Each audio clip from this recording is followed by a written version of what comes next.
ओम शांति। आज 21 फरवरी 2025 के साकार मधुर वाक्य हैं मधुबन से। आज मीठे बाप दादाजी ने कहा, मीठे बच्चे, पास विद ऑनर होना है तो बुद्धि योग थोड़ा भी कहीं ना भटके। एक बात की याद रहे, देह को याद करने वाले उच्च पद नहीं पा सकते। जो आत्मा जितना अधिक आत्मिक अभ्यास करती है, आत्मा समझ उस परमात्मा को याद करती है, वही बच्चे उच्च पद प्राप्त करते हैं और वही बच्चे पास विद ऑनर होते हैं और वही बच्चे सदा बाप के दिल तख्त नशीन होते हैं। इसलिए हमेशा बुद्धि योग एक बाबा से ही जुटा रहे। प्रश्न है, सबसे ऊंची मंजिल कौन सी है? उत्तर है आत्मा। जीते जी मरकर एक बाप की बने और कोई याद ना आए, देह अभिमान बिल्कुल छूट जाए, यही है ऊंची मंजिल। निरंतर देही अभिमानी अवस्था बन जाए, ये है बड़ी मंजिल। इसी से कर्मातीत अवस्था को प्राप्त करेंगे। गीत चला है, तू प्यार का सागर है। ओम शांति। अब ये गीत भी रॉन्ग है। प्यार के बदले होना चाहिए ज्ञान का सागर। प्यार का कोई लोटा नहीं होता। लोटा गंगाजल आदि का होता है। तो ये है भक्ति मार्ग की महिमा और ये है रॉन्ग और वो है राइट। बाप पहले पहले तो ज्ञान का सागर है। बच्चों में थोड़ा भी ज्ञान है तो बहुत उच्च पद प्राप्त करते हैं। बच्चे जानते हैं कि अब इस समय हम बरोबर चैतन्य दिलवाड़ा मंदिर की भांति हैं। वो है जड़ दिलवाड़ा मंदिर और ये है चैतन्य दिलवाड़ा मंदिर। ये भी वंडर है ना। जहां जड़ यादगार है वहां तुम चैतन्य आकर बैठे हो। परंतु मनुष्य कुछ समझते थोड़े हैं। आगे चलकर समझेंगे कि बरोबर ये गॉड फादरली यूनिवर्सिटी है। यहाँ भगवान पढ़ाते हैं। इससे बड़ी यूनिवर्सिटी और कोई हो ना सके। और ये भी समझेंगे कि ये तो बरोबर चैतन्य दिलवाड़ा मंदिर है।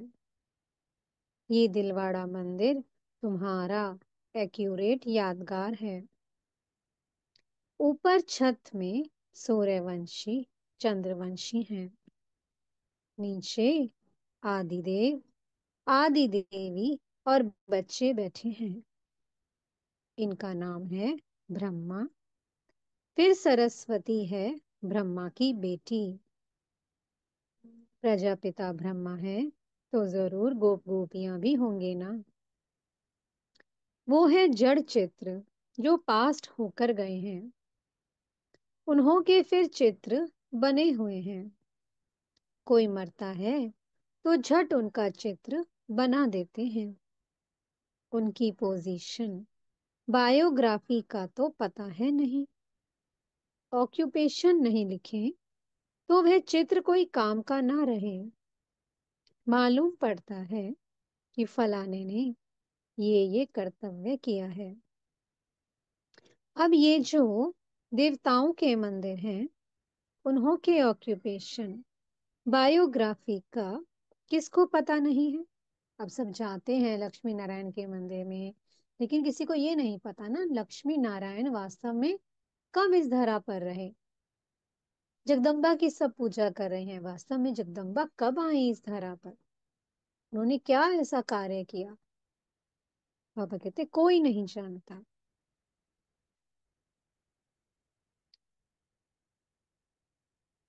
ऊंचते ऊंच शिव बाबा को कोई भी नहीं जानते हैं। इस समय तुम बच्चे सबकी बायोग्राफी को जानते हो। मुख्य कौन कौन होकर गए हैं, जिन्हों को पूछते हैं। ऊंचते ऊंच है भगवान। शिवरात्रि भी मनाते हैं तो जरूर उनका अवतरण हुआ है। परंतु कब हुआ, उसने क्या आकर किया, ये किसको भी पता नहीं है। शिव के साथ है ही ब्रह्मा। आदिदेव और आदि देवी कौन हैं? उन्हों को इतनी भुजाएं क्यों दी हैं? क्योंकि वृद्धि तो होती है ना। प्रजापिता ब्रह्मा से कितनी वृद्धि होती है? ब्रह्मा के लिए ही कहते हैं 100 भुजाएं, 1000 भुजाओं वाला। विष्णु व शंकर के लिए इतनी भुजाएं नहीं कहेंगे, ब्रह्मा के लिए क्यों कहते हैं? ये प्रजापिता ब्रह्मा की ही सारी वंशावली है ना। ये कोई बाहों की बात नहीं है। वो भल कहते हैं 1000 भुजाओं वाला ब्रह्मा, परंतु अर्थ थोड़े ही समझते हैं। अब तुम प्रैक्टिकल में देखो कि ब्रह्मा की कितनी भुजाएं हैं। ये हैं बेहद की भुजाएं। प्रजापिता ब्रह्मा को तो सब मानते हैं, परंतु ऑक्यूपेशन को नहीं जानते। आत्मा की तो बाहें नहीं होती, बाहें शरीर की होती हैं। इतने करोड़ ब्रदर्स हैं तो उन्हों की भुजाएं कितनी हुई? परंतु पहले जब कोई पूरी रीति ज्ञान को समझ जाए, तब बात में ये बातें सुनानी है। जब किसी को ज्ञान अच्छे से समझ में आ जाए तो बाबा कहते हैं तब ये बातें बतानी है कि प्रजापिता ब्रह्मा की भुजाएं इतनी कैसे हैं। ये बातें बाद में बतानी है। पहली पहली मुख्य बात है, एक, बाप कहते हैं मुझे याद करो और वर्षे को याद करो। फिर ज्ञान का सागर भी गाया हुआ है। कितनी अथाह पॉइंट्स सुनाते हैं। इतनी सब पॉइंट्स तो याद रह ना सके। तंत यानी कि सार बुद्धि में रह जाता है, पिछाड़ी में तंत हो जाता है मन मना भाव। तो सारे ज्ञान का तंत क्या है, क्या सार है ज्ञान का? मन मना भाव। अर्थात अपने को आत्मा समझ एक परमात्मा की याद में रहो। इसे कहते हैं मन मना भाव। मन ही मन उसको याद करते रहो। बुद्धि हमेशा ऊपर लटकी रहे परमधाम में। ज्ञान का सागर श्री कृष्ण को नहीं कहेंगे, वो है रचना। रचना एक ही बाप है। बाप ही सबको वर्षा देंगे, घर ले जाएंगे। बाप का तथा आत्माओं का घर है ही साइलेंस होम। विष्णुपुरी को बाप का घर नहीं कहेंगे। घर है मूल वतन, जहां आत्माएं रहती हैं। ये सब बातें सेंसिबल बच्चे ही धारण कर सकते हैं। इतना सारा ज्ञान कोई की बुद्धि में याद रह ना सके, ना इतने कागज लिख सकते हैं। ये मुरलियां भी सबकी सब इकट्ठी करते जाएं तो इस सारे हॉल से भी जास्ती हो जाएं। उस पढ़ाई में भी कितनी ढेर किताबें होती हैं। इम्तिहान पास कर लिया, फिर तंत बुद्धि में बैठ जाता है। बैरिस्ट्री का इम्तिहान पास कर लिया, एक जन्म के लिए अल्पकाल सुख मिल जाता है। वो है विनाशी कमाई। तुमको तो ये बाप अविनाशी कमाई कराते हैं भविष्य के लिए। बाकी जो भी गुरु गोसाई आदि हैं, वह सब विनाशी कमाई कराते हैं, विनाश के नजदीक आते जाते हैं। कमाई कम होती जाती है। तुम कहेंगे कमाई तो बढ़ती जाती है। परंतु नहीं, ये तो सब खत्म हो जाना है। आगे राजाओं आदि की कमाई चलती थी, अभी तो वे भी नहीं है। तुम्हारी कमाई तो कितना समय चलती है? तुम जानते हो, ये बना बनाया ड्रामा है, जिसको दुनिया में कोई नहीं जानते हैं। तुम्हारे में भी नंबरवार हैं, जिनको धारणा होती है। कई तो बिल्कुल कुछ भी समझा नहीं सकते हैं। कोई कहते हैं हम मित्र संबंधियों आदि को समझाते हैं, वो भी तो अल्पकाल हुआ ना। औरों को प्रदर्शनी आदि क्यों नहीं समझाते? पूरी धारणा नहीं है। अपने को मियाँ मिट्ठू तो नहीं समझना है ना। सर्विस का शौक है तो अच्छी रीति समझाते हैं। बाबा ने कहा, सर्विस का शौक है तो जो अच्छी रीति समझाते हैं उनका सुनना चाहिए। बाप उच्च पद प्राप्त कराने आए हैं तो पुरुषार्थ करना चाहिए ना। परंतु तकदीर में नहीं है तो श्रीमत भी नहीं मानते, फिर पद भ्रष्ट हो जाता है। ड्रामा प्लान अनुसार राजधानी स्थापन हो रही है, उसमें तो सब प्रकार के चाहिए ना। बच्चे समझ सकते हैं, कोई अच्छी प्रजा बनने वाले हैं, कोई कम। बाप कहती हैं, हम तुमको राजयोग सिखलाने आया हूँ। दिलवाड़ा मंदिर में राजाओं के चित्र हैं ना। जो पूज्य बनते हैं वही फिर पुजारी बनते हैं। राजा रानी का मर्तबा तो ऊंच है ना। फिर वाम मार्ग में आते हैं, तब भी राजाई अथवा बड़े बड़े साहूकार तो हैं ना। जगन्नाथ के मंदिर में सबको ताज दिखाया है, प्रजा को तो ताज नहीं होगा। ताज वाले राजाएं भी विकार में दिखाते हैं। सुख संपत्ति तो उन्हों को बहुत होगी, संपत्ति कम जास्ती तो होती है। हीरे के महल और चांदी के महलों में फर्क तो होता है। तो बाप बच्चों को कहेंगे, अच्छा पुरुषार्थ कर। सॉरी। तो बाप बच्चों को कहेंगे, अच्छा पुरुषार्थ कर, उच्च पद पाओ। राजाओं को सुख जास्ती होता है, वहां सब सुखी होते हैं। जैसे यहाँ सबको दुख है, बीमारी आदि तो सबको होती ही है, वहां सुख ही सुख है। फिर भी मर्तबे तो नंबरवार हैं। सतयुग में सब सुखी हैं, किसी को कोई दुख नहीं। लेकिन बाबा कहते हैं मर्तबे का फर्क है। एक और है महाराजा महारानी, साहूकार, उनकी प्रजा, फिर प्रजा की भी प्रजा। बाबा कहते हैं मर्तबे तो सबके नंबरवार हैं। बाप सदैव कहते हैं पुरुषार्थ करते रहो, सोच तो मत बनो। पुरुषार्थ से समझा जाता है ड्रामा अनुसार इनकी सदगति इस प्रकार इतनी ही होती है। अपनी सदगति के लिए श्रीमत पर चलना है। टीचर की मत पर स्टूडेंट ना चले तो कोई काम के नहीं। नंबरवार पुरुषार्थ अनुसार तो सब है। अगर कोई कहते हैं कि हम ये नहीं कर सकेंगे, तो बाकी क्या सीखेंगे? सीख कर होशियार होना चाहिए।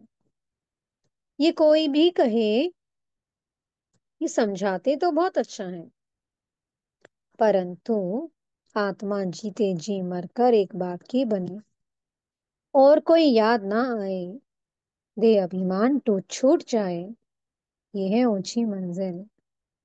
सब कुछ भूलना है, पूरी देही अभिमानी अवस्था बन जाए, ये बड़ी मंजिल है।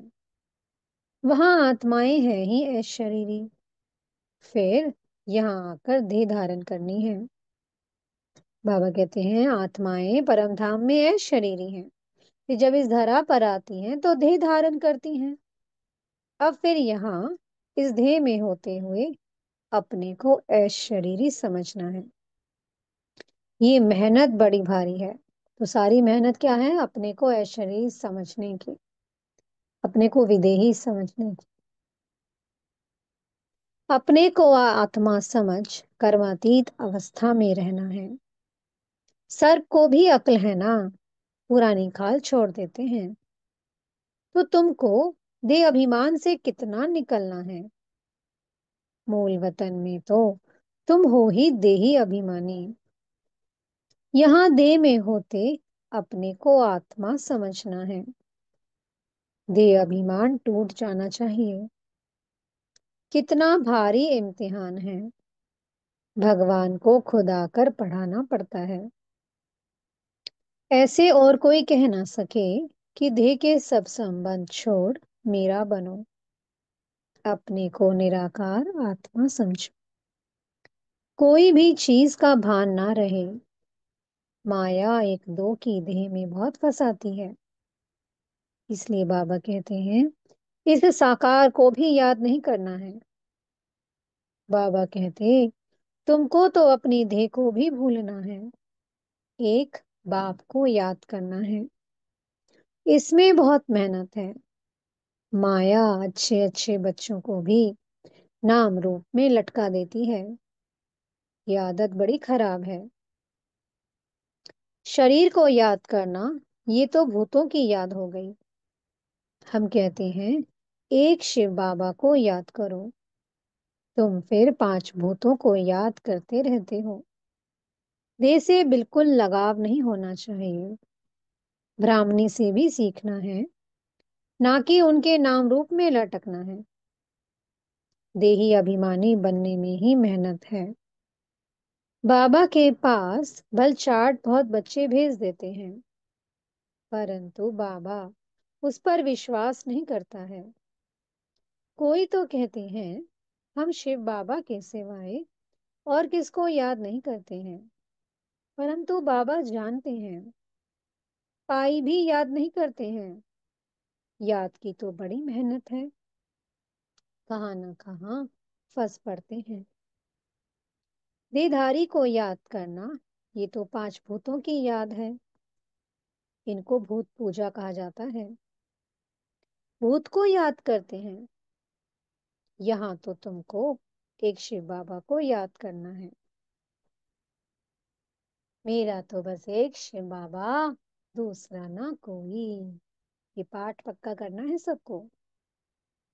पूजा की तो बात नहीं, भक्ति का नाम निशान गुम हो जाता है। फिर चित्रों को क्या याद करना है? वो भी मिट्टी के बने हुए हैं। बाप कहते हैं ये भी सब ड्रामा में नूंद है। अब फिर तुमको पुजारी से पूज्य बनाता हूँ।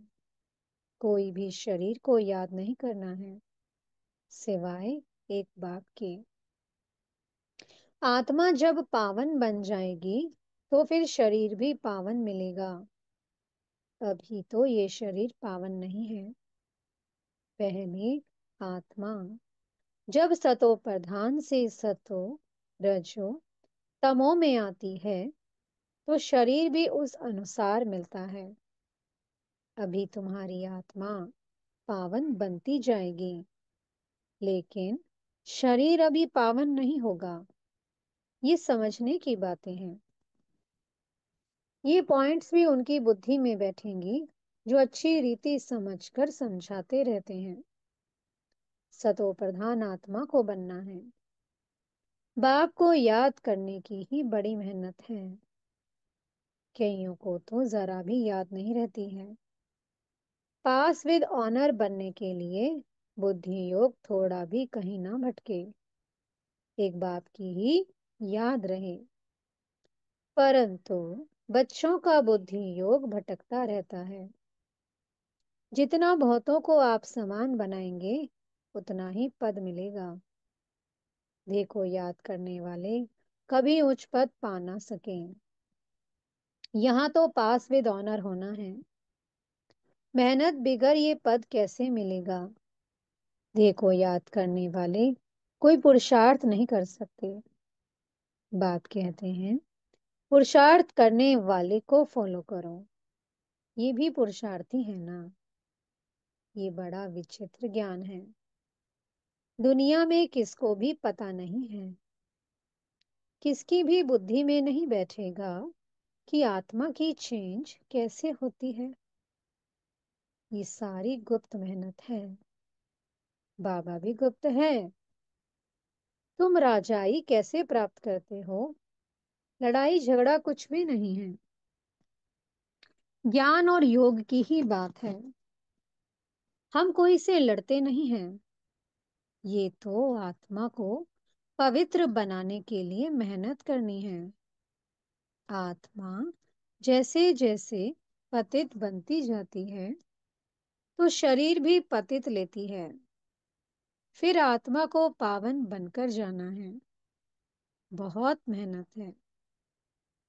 बाबा समझ सकते हैं कौन कौन पुरुषार्थ करते हैं। ये है शिव बाबा का भंडारा। शिव बाबा के भंडारे में तुम सर्विस करते हो। सर्विस नहीं करेंगे तो पाई पैसे का पद जाकर पाएंगे। बाप के पास सर्विस के लिए आए और सर्विस नहीं की तो क्या पद मिलेगा? ये राजधानी स्थापन हो रही है। इसमें नौकर चाकर आदि सब बनेंगे ना। अभी तुम रावण पर जीत पाते हो, बाकी और कोई लड़ाई नहीं है। ये समझाया जाता है। कितनी गुप्त बात है। योग बल से विश्व की बादशाही तुम लेते हो। तुम जानते हो हम अपने शांति धाम के रहने वाले हैं। तुम बच्चों को बेहद का घर ही याद है। यहाँ हम पाठ बजाने आए हैं, फिर जाते हैं अपने घर। आत्मा कैसे जाती है, ये भी कोई समझते नहीं है। ड्रामा प्लान अनुसार आत्माओं को आना ही है। बाबा आते हैं संगम पर और सब आत्माओं को अपने संग घर ले जाते हैं, और फिर सब आत्माएं नंबरवार इस धरती पर नीचे उतरती हैं। ये बना बनाया ड्रामा है। मीठे मीठे सिकी लधे बच्चों प्रति माता पिता बाप दादा का याद प्यार और गुड मॉर्निंग। रूहानी बाप के रूहानी बच्चों को नमस्ते। हम रूहानी बच्चों की मीठे रूहानी बाप दादाजी को बहुत बहुत याद प्यार, गुड मॉर्निंग और नमस्ते। धारणा के लिए मुख्य सार है। पहला पॉइंट, किसी भी देहधारी से लगाव नहीं रखना है। शरीर को याद करना भी भूतों को याद करना है। इसलिए किसी के नाम रूप में नहीं लटकना है। अपनी देह को भी भूलना है। दूसरा पॉइंट है, भविष्य के लिए अविनाशी कमाई जमा करनी है। सेंसिबल बन ज्ञान की पॉइंट्स को बुद्धि में धारण करना है। जो बाप ने समझाया है वह समझकर दूसरों को सुनाना है। मीठे सतगुरु जी वरदान दे रहे हैं। कल्प कल्प के विजय की स्मृति के आधार पर माया दुश्मन का आवाहन करने वाले महावीर विजयी भव। महावीर विजयी बच्चे पेपर को देखकर घबराते नहीं हैं, क्योंकि त्रिकालदर्शी होने के कारण जानते हैं कि हम कल्प कल्प के विजयी हैं। महावीर कभी ऐसे नहीं कह सकते कि बाबा हमारे पास माया को ना भेजो, कृपा करो, आशीर्वाद करो, शक्ति दो, क्या करो, कोई रास्ता दो। ये भी कमजोरी है। महावीर तो दुश्मन का आह्वान करते हैं कि आओ और हम विजयी बने। स्लोगन है, समय की सूचना है, समान बनो, संपन्न बनो। अव्यक्त इशारे हैं, एकांत प्रिय बनो, एकता और एकाग्रता को अपनाओ। कोई भी सिद्धि के लिए एक तो एकांत दूसरी एकाग्रता, दोनों की विधि द्वारा सिद्धि को पाते हैं। जैसे आपके यादगार चित्रों द्वारा सिद्धि प्राप्त करने वालों की विशेष दो बातों की विधि अपनाते हैं, एकांतवासी और एकाग्रता। यही विधि आप भी साकार में अपनाओ। एकाग्रता कम होने के कारण ही दृढ़ निश्चय की कमी होती है। एकांतवासी कम होने के कारण ही साधारण संकल्प बीज को कमजोर बना देते हैं। इसलिए इस विधि द्वारा सिद्धि स्वरूप बनो। ओम शांति। बहुत बहुत शुक्रिया प्यारे प्यारे हमारे मीठे मीठे बाप दादा जी का। ओम शांति।